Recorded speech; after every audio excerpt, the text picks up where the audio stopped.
PLUG stock analysis. This is for next week and onward. Is it a buy or not? Watch this 1 minute video till the end to find out. Looking at Plug Power stock, well, honestly, with a 96-cent level, it seems bullish, but I've seen this happen tens of thousands of times previously. You might think that I'm lying, but I am the only guy in this space with 41,000 videos made. It's taken me 5 years to come to this point, and I'm telling you this because people that have been watching me, they're just nodding their head when I say what's working, what's not for me, because I've been documenting my journey. No one else has done it exactly like this.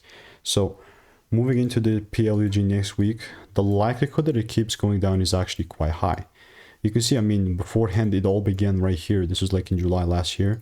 So like 11 months ago or so, more than 11 months ago, 10 something, 10 months, 20 days, yeah, 10 months ago.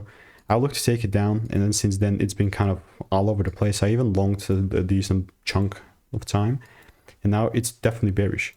Well, when am I going to be bullish? Well, one, if there's a big catalyst, or two, I start seeing breaks above 120. But other than that, if there's still a shift beneath 90 cents and onwards, there's nothing stopping me from doubling down, taking it lower.